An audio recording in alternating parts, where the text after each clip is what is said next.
start. We now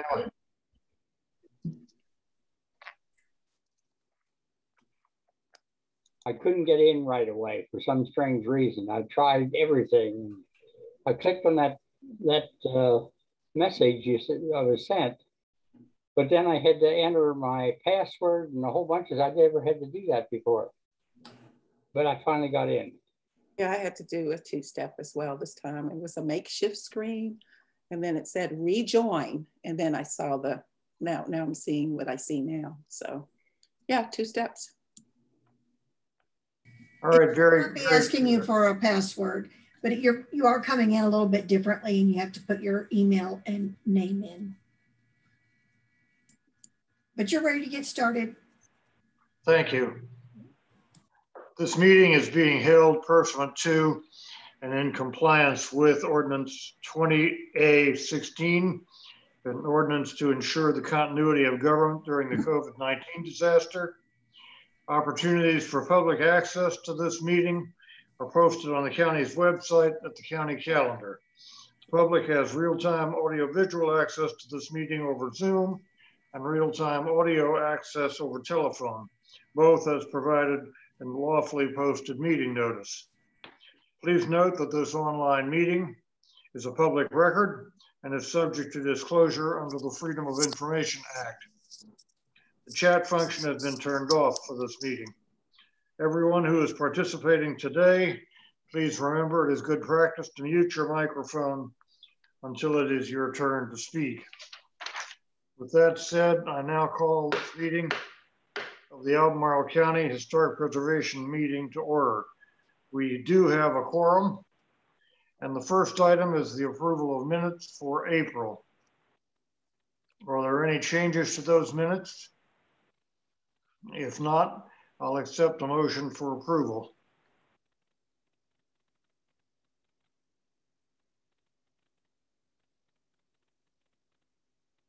Move to approve. Second.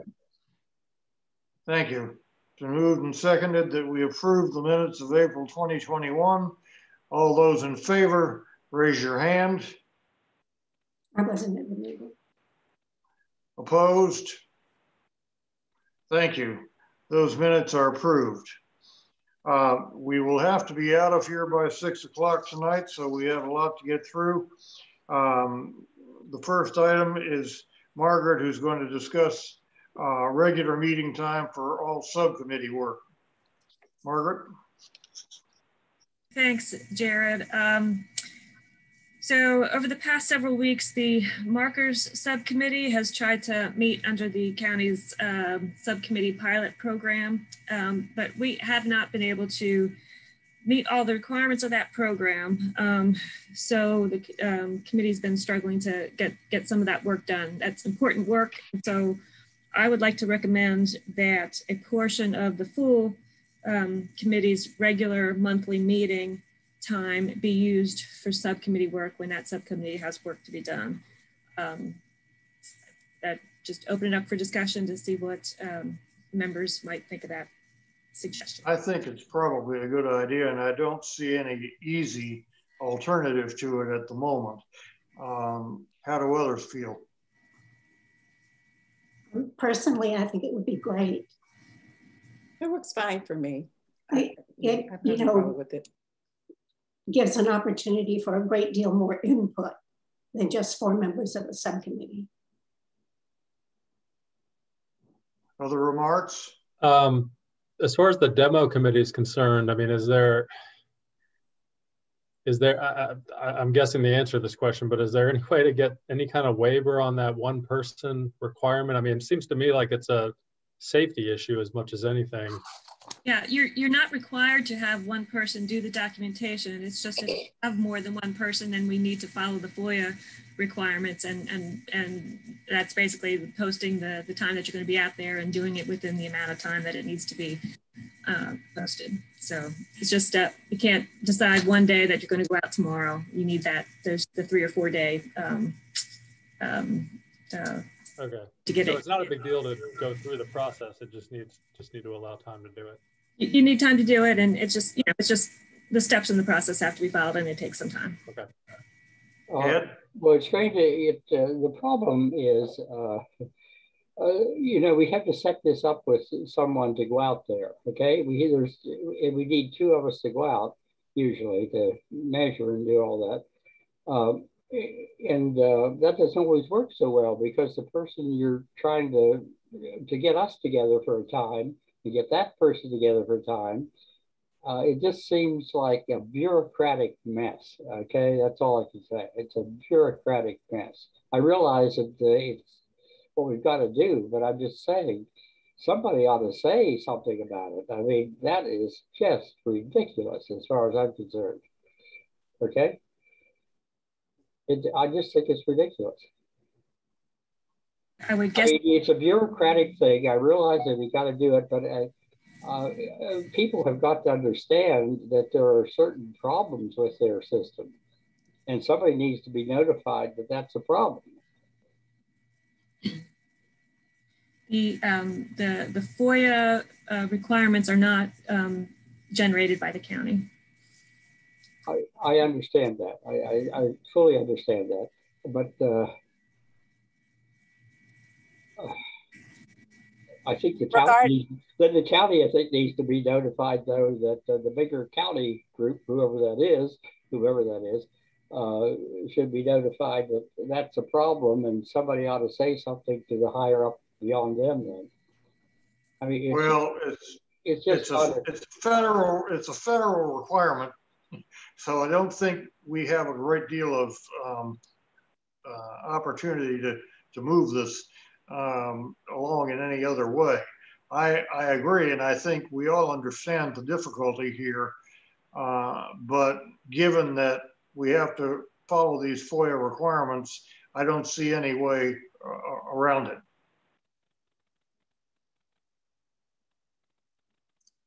From the point of view of the local markers subcommittee, it's not only, I mean, it's absolutely valuable. I mean, it is required that we be able to meet during the meeting.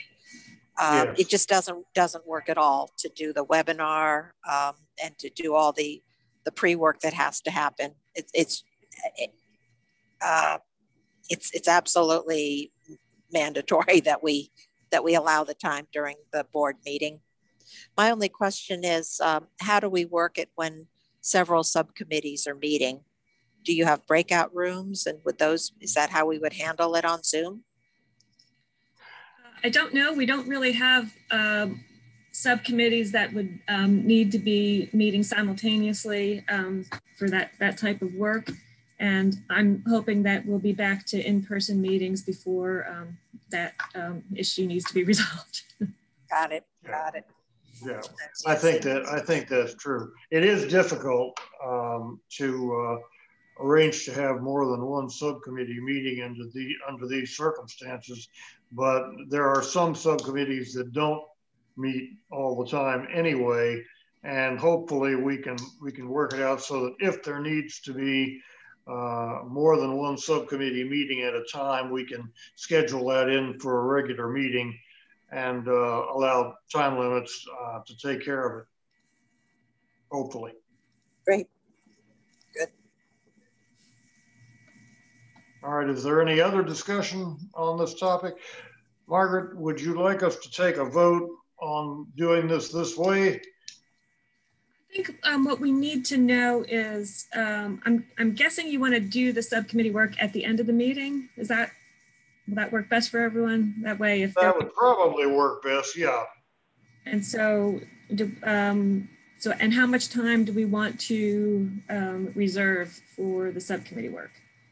Well, I think that's going to depend in part on the rest of the agenda, which of course will vary each time. But I think we would certainly need a minimum of 30 minutes. I would agree. My presentation will probably take about 15. Okay. Well, I'm just speaking in general. I'm not speaking about today. I'm speaking in general. I think we'll simply have to find ways to limit ourselves to be carefully used within those constraints. So Jared, maybe I'll suggest that Chris and I, when we put together next month's agenda, we'll assign times to each agenda item. We'll have 5:30 for subcommittee work, and we'll try and divide up the time before that for the other items that are on the agenda. That would be great. That would be great. Great. So I don't really think we need to take a motion on that right now. Okay. Because we'll have a new agenda for the next month's meeting, and if there are agenda issues, they could be resolved at the beginning of the meeting. All right, very good. Thank you. Before we start the local historic markers topic, I have some remarks that I want to make, and I will forward these to Margaret, and I want them entered verbatim into the minutes for this month. I want to make 2 points about the working processes of the Historic Marker Subcommittee that have been used before we begin discussion of today's item on local historic markers. First, I would like to see a more disciplined approach to creating marker texts that will be both accurate and concise, and that will require less incubation. The endless labor toward perfecting the text for the Union Run Baptist Church is an example of this effort. While it may have produced an excellent result, in this case, it has taken far more time and energy on the subcommittee's part than should have been necessary. Let's try to streamline this work a bit more. Second, I want to stress that no decisive actions or decisions by this or any other subcommittee may proceed independently of the whole Historic Preservation Committee.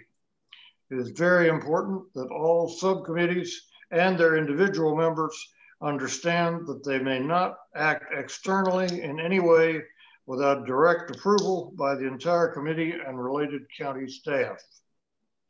Thanks to all of you for your contribution to the committee and for your cooperation and understanding on both these points. We now move to local historic markers. Liz is not here. But Betsy has a presentation she would like to do. Margaret or Chris, could you put up the first slide of the PowerPoint that I sent you? Yeah, but Margaret, do either of you have it? I emailed it. Yeah. Can you put up the first slide? I don't know if Chris hears me. Yes, I hear you. Just a second. I'm working on it. Can you put it up, the slide? Just a minute, Betsy. Okay, thanks, Margaret.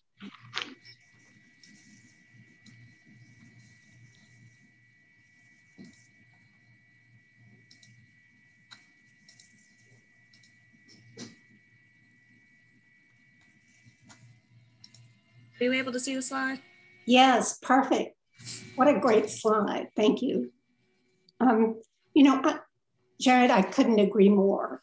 The process for this particular marker has gone on since September of last year, when the Historical Society sent suggested texts for the roadside markers, and the Union Run markers texts have been discussed, debated, emailed, you know, disagreed on right up through the present. That's roughly 8 months. Sari Russell had wanted the county's marker program to be, to involve community input. So finally in November of last year, we contacted Pastor Ricky White and his committee at the Union Run Church of 4 or 5 members, and they were asked to submit texts for their marker.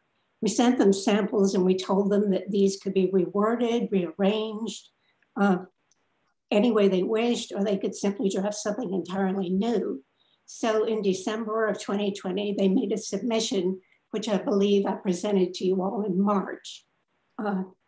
After that, our subcommittee then debated whether or how this text might include information about Thomas Jefferson Randolph's deed restrictions, or whether to eliminate reference to Thomas Jefferson Randolph by name entirely.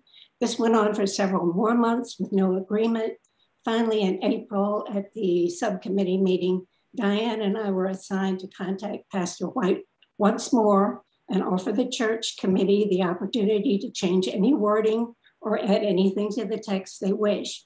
The point was not to put words into their mouths, but to allow them to tell us what they wanted to say about their church on their marker. So I met with Pastor White and his committee in person on May the 3rd, and they submitted the text that you see in the upper corner of the slide there. At the meeting, the committee and Pastor White were asked to choose between a county and a state marker, and they chose the state marker based on its legibility.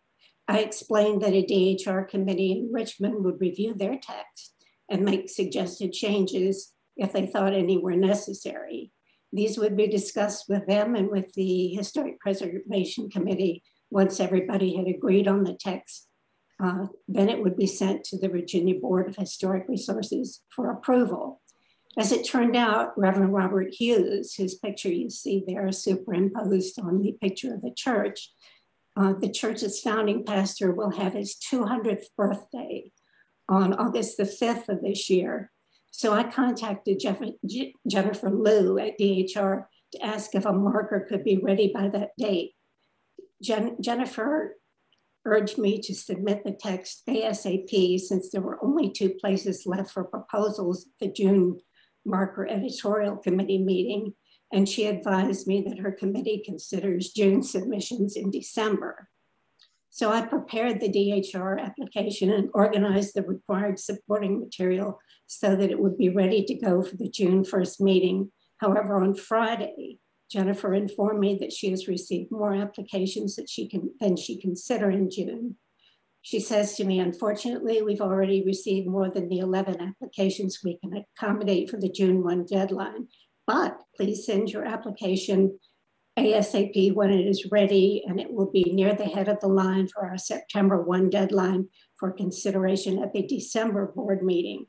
Then she gives me instructions about enclosing the signature pages along with the supporting material that I'm going to have to send her by USPS. So what I would like to do, folks, is get that text approved to send to Richmond this afternoon so that there are no further delays on this. We've been to the church twice. Twice they've told us what they wanted to say, and I believe their wishes should be honored. I'm their advocate. Chris, could you go to the second slide, please? There is Reverend White's letter on the church's stationery.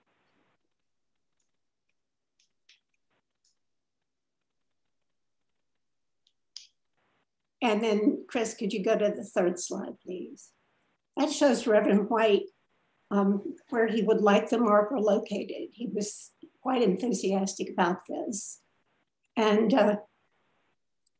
you know, I really hope it won't be necessary ever to show you the fourth slide. But Chris, you know, maybe we should, just for the sake of mentioning the possibilities. What you see is a burned African-American church in Greene County and a partial list of Black churches burned or vandalized since 2000. I would caution everybody about including any provocative text. Okay, enough said. I'd really like your vote on approving this text so I can send it to Richmond. I've got everything ready to go. I'll need Siri's signature and I'll need Pastor White's signature, and I can get those fairly expediently. Everything else is ready to go. So it takes your approval. It's on its way, please. The location of the marker will be entirely in the hands of VDOT, who makes those decisions, but it appears from the slide you showed us that it would not be an out-of-place location for it, since there's a way to pull over to read it. And that's one of the VDOT's principal concerns, but that will be up to VDOT. It will not be up to us or to Division of Historic Resources to locate it. That will be VDOT's prerogative. Well, that'll be fine, I'm sure. Yeah, I think the location looks as though it will be pretty close to what can be done, but we'll see. Are there any other remarks, comments before we take a vote on this? We will need to vote on the text. Can anyone hear me? Yes. This is Ann, and I just wanted to make the comment that I think we should avoid any text that looks like it has anybody's agenda in it. Yes. Just to keep it simple and not have outside forces trying to add to it. I think the point about keeping it uncontroversial is really important right now. Thank you. Thank you, Ann. Absolutely. I agree. I certainly agree.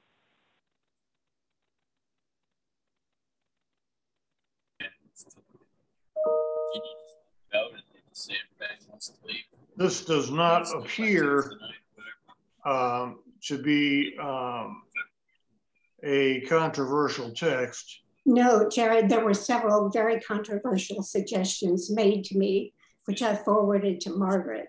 And I don't really think that they need to be shared unless Margaret feels that they do. Right.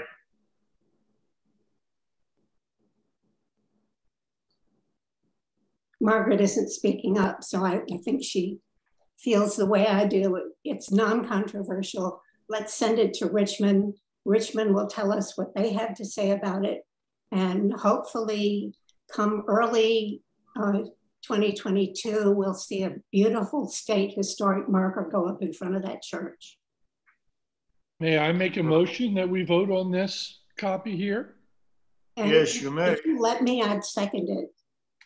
I'd like to make a motion that we vote on the text that is presented here to us today.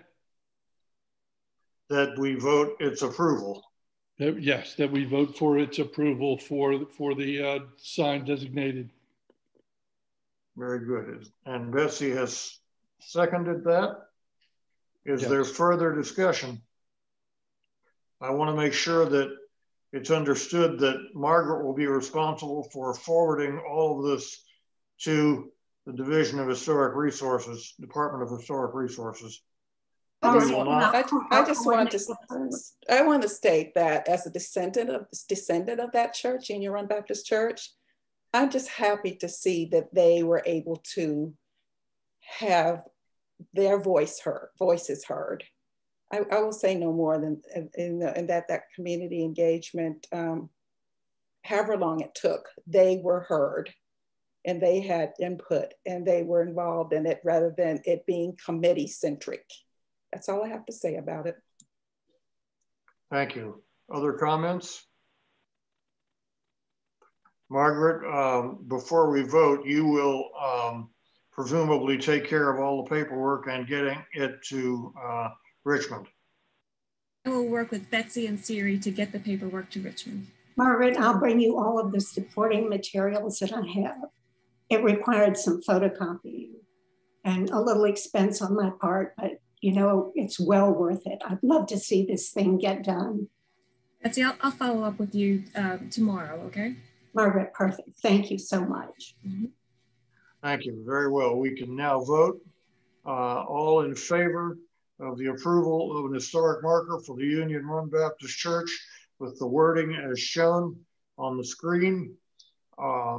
Please raise your hand to vote yes, or let's start with yes.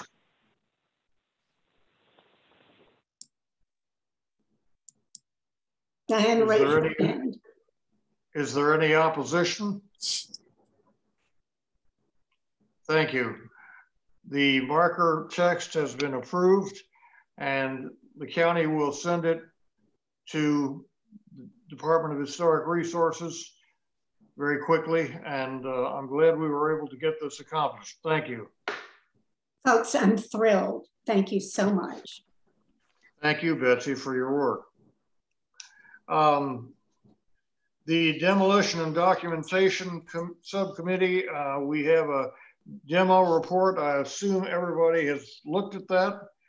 Are there any questions? I think we can take the screen down now, Margaret. Thank you. Are there any questions about information in the demo report?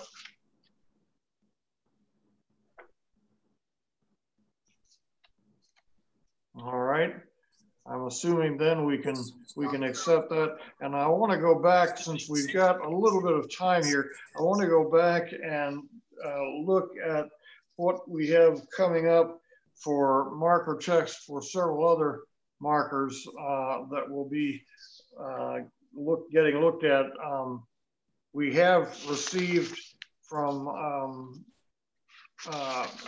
Margaret and from Liz some of the potential wording for the Virginia Lee Murray marker, and we're now looking at alternative locations for that marker. The Glendower School marker and the Riverview Farmhouse marker. Is there anything further that we want to talk about in connection with that? With any of those? We don't have to do it today. I think I would like to address that next meeting when Liz is here. Yes. Mm-hmm. Yes. I think that would be fine. Would you note that, Margaret, and we can proceed on that basis? Do we need any further discussion of those markers and their text right now? If not, we will proceed to add those to next month's agenda. And hopefully there will be some additional material coming forward to all of us to simplify our examining those potential texts. I think we have several possibilities already in front of us, and if we can reduce, Margaret and I will talk about reducing those to fewer perhaps alternatives so that we can discuss them more efficiently. Real estate letters, I think we've been, that subcommittee has been looking at several properties that have recently sold. I don't think we've found any significant issues with any of those. Ross and Carter, do either of you have anything to report in that respect? I don't, but the three of us I know have approved several such letters during the past month. There's been a good deal of activity on that front. And that's all I need to say about it. All right, very good. Additional questions, new owners of historic properties or threatened properties to watch. I have not received any further information about Dunlora, but my understanding is that I guess it's still for sale. And the owner, the present owners, I believe, are in Switzerland, if I'm not mistaken. I could be wrong about that. That's correct. I think it's under contract, but it's been under contract for quite a while. I guess Okay. a year. All right. All right. Yeah, it's kind of a shame because I'm guessing that the new owners, whoever they may be, will probably want to tear it down and develop that tract. And I hope that's not true, but we'll see. It's almost a given that whenever that sells, it's going to be development land. I mean, given where it is and what it is, I think the access comes through Belvedere. Right. I just hope that perhaps the Dunlora site itself, the mansion site, can be preserved in the way that Brook Hill was done. And I was up at Brook Hill looking at that site recently. There's going to be an historic marker there. It isn't up yet. In fact, I think the approval originally required there'd be 2 markers, but those have not yet been prepared. But I think in general, a fairly good job was done in keeping that separate from the rest of the development, which is going in at a very rapid rate. So I'm happy about that. Other recently demolished structures that we need to talk about, I'm not aware of any. All right, and other resources available to assist in implementation of the Historic Preservation Plan. I think we should also take the opportunity to look at the suggestions about that are out there about improving the county website for the Historic Preservation Committee's page. I think Nancy's remarks are probably good ones, and anything that we can do to make that more user-friendly and more informative, I think would be a helpful thing to do. Jared, Chris and I met with Stephanie Banton, who's making the website updates for our department, and if you think it would be okay, I'd like to share my screen and show an example of a different layout that she has suggested that y'all might be more interested in seeing. Would you like me to share that? Yes, absolutely.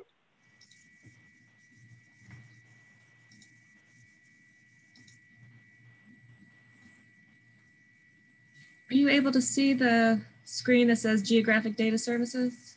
Mm-hmm. Yes. Great. Okay. So this is a different format. This is our GDS. This is the page that you arrive at when you go into community development and click on their name. And so that what they've got is these buttons that have little, really short descriptions with them, but each one you can click on, and it takes you to a new page where you can get a little bit more information, and you can click on a different additional options to go deeper in and get more information. So we could do something like this for Historic Preservation Committee. Here's another way. When there's a lot of information, I think this helps organize it, and maybe with the buttons and the photos, it might make it a little more attractive for users when they're looking for information. Stephanie did, we shared with her the list of suggestions that were in our minutes, and she felt like most, if not all of them, could be addressed one way or another, and she has started to work on that. Sorry about that. Very good. I think this is certainly a little more user-friendly as a website, and I think that if each of those buttons will take you to, you know, a range of additional information, that would be very helpful. Chris, do you have anything to add? I would add, Stephanie did mention that I believe recall correctly, there's certain items at the top that are kind of CAPE required. So it would be a combination of kind of what you already see on the Historic Preservation Committee in buttons kind of below. Right. Yeah. Thanks for that. So for the county has a standard format for boards and committees. So you'd have the purpose, you'd have the meeting information, you'd still have meeting materials listed over here, but then either instead of this, the scrolling images, or in addition to it, then you would have the buttons where you could pick from information. And maybe over on the right-hand side would be the information that's more static, the stuff that doesn't change very often. And then the buttons that would be more central would include like the project information and your current projects and that sort of, those sort of things. Yeah, that seems to me to be a better solution than the page we have now. My only question is, how would someone know what the button, I mean, is it clear where the buttons are and what you would find if you were to hit the buttons?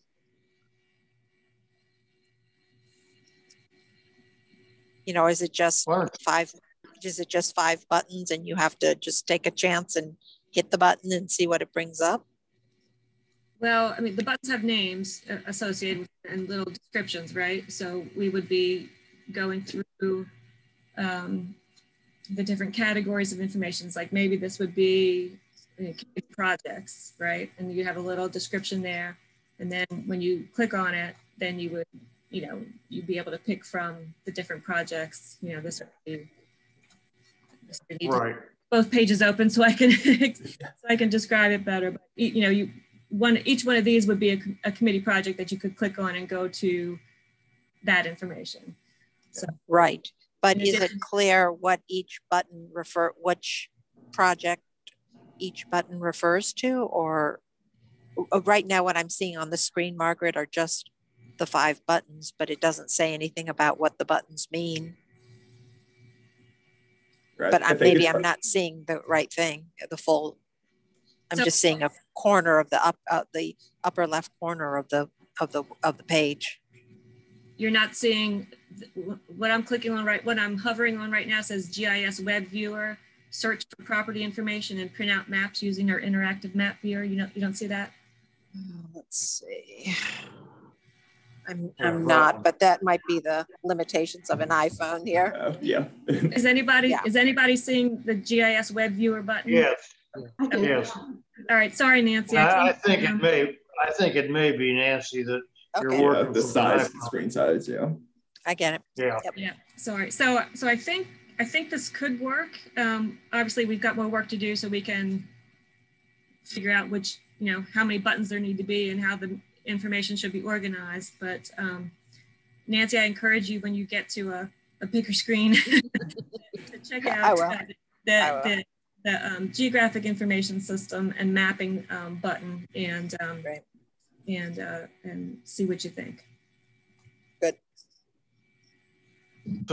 Margaret, since there are a couple of people who aren't at today's meeting, maybe you could send a little bit of an email with some sort of maybe a reference to this page, perhaps, or something else, and let us look at that and think about it. Sure. I thought I had done that, but I must have just thought about it really hard and never actually pushed the send button. So I will do that for sure. Okay. Thank you. Maybe I missed it. I don't know. All right. It seems like a good idea. Okay, great. Anything further on that topic? Well, if not, it looks like we might be able to get out of here a little bit early, which is always nice. At least we don't have traffic to worry about, except maybe Nancy in the back seat. I don't know. Our next committee meeting will be a virtual one. It will be held on June 28th, and it'll be at 4:30 on that's the first Monday of the last Monday, or the fourth Monday of the month. If there's nothing further anyone has, I will therefore adjourn this meeting. Thank you very much for your participation, and we look forward to seeing you next month. Thanks, everyone. Thanks. Thank you. Thanks all.